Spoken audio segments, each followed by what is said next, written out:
Let's talk some health matters now. A new report that proposes that at least 83 million poor Nigerians should be provided with health insurance coverage has been launched. The Lancet Nigeria Commission report has established an indisputable link between health investment and socio-economic development. Kemi Balogun has more on this report. The world is gradually returning to normalcy despite numerous challenges thrown up by the COVID-19 pandemic to healthcare and many sectors of the economy. Various measures are being put in place to fully bounce the healthcare system back to not only being functional, but also to improve health security. One of such measures is the launch of the Lancet Nigeria Commission report, which calls for investing in health and the future of the nation. The report proposes a new social contract centered on health to address Nigeria's need to define her relationship or the relationship between the citizens and the state.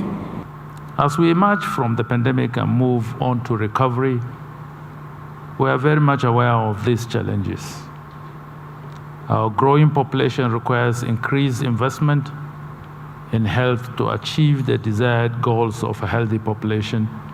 Which in summary requires that government must see health as a social contract and strategic investment in order to ensure universal health coverage, eliminate catastrophic out-of-pocket expenditure, and ensure the mainstreaming of health into all policies. The report seeks to ensure that there's an improvement in Nigeria's health outcomes through innovation and policy reforms.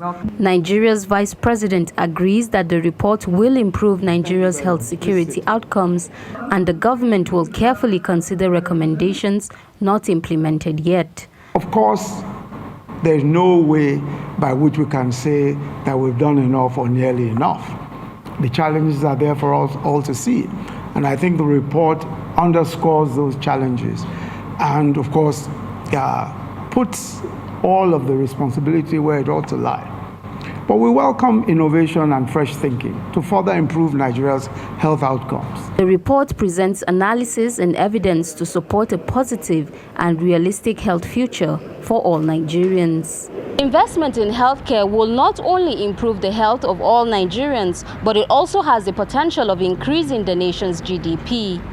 Kemi Balogun, TVC News, Abuja. Talking politics, some northern youths have predicted that the All Progressives Congress will emerge stronger from the current leadership crisis within the party.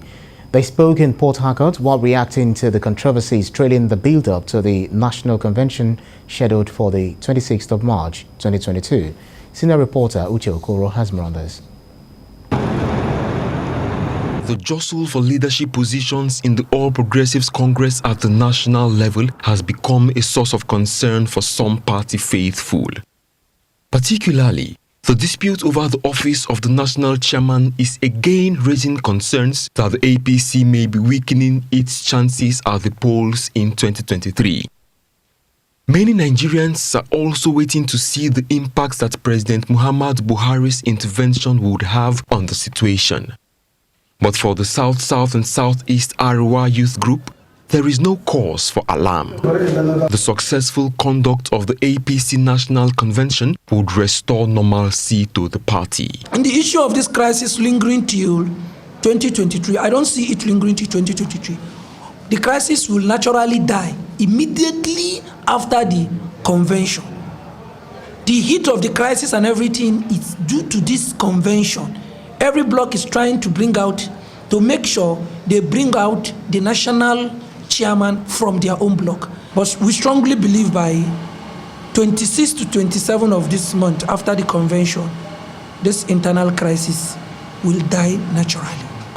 These youths of northern extraction are optimistic that Senator Umar Tanko Al-Makura would emerge as the new national chairman of the All Progressives Congress.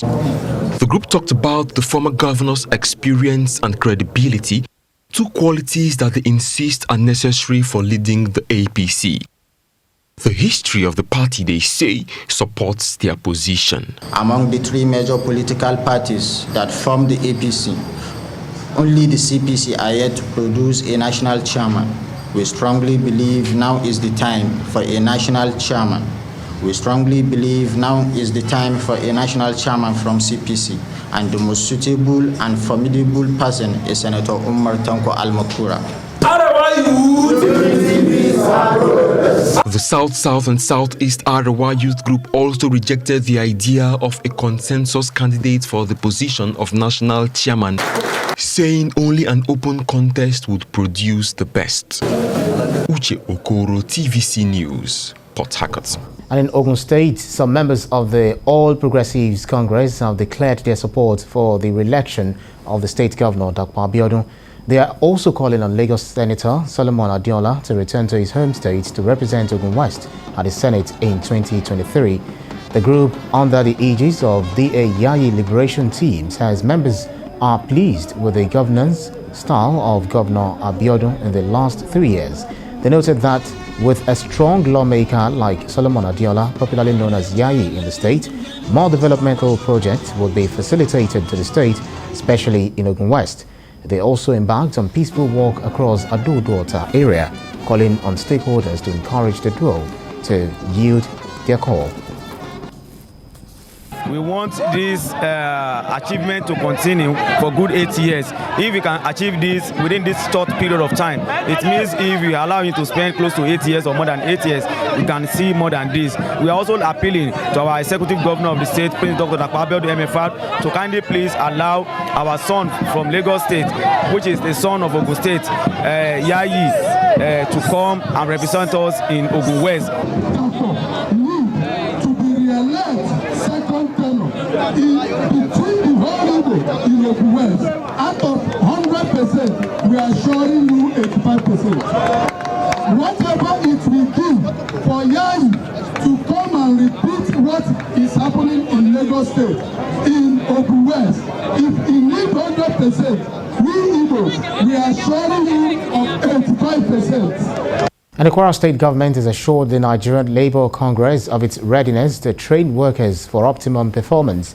The state head of service, Susan Oluwole, stated this at a one-day workshop organized by the Kwara State Council of NLC in Ilorin.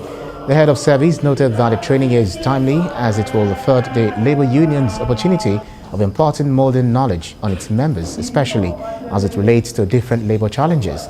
The head of service, who was represented at the event, also assured of government's readiness to have enlightened workers in its employment. Clear indication that there must be peaceful coexistence between employers of labor and trade unions. The labor must be sensitive to viability of the employer. Equally, the employer must be mindful of the welfare of the employee. Situation demands that we look into issues using contingency approach so as to arrive at an equilibrium that will benefit both parties. When we expect good results from our leaders at various unions, we should be able to have the kind of results we are expecting from them. Therefore, we have no choice than to enforce your leadership for effectiveness. This is very imperative for upward movement of our union and the Congress. On this, we need to train ourselves in the latest act and the rudiments of industrial union operations.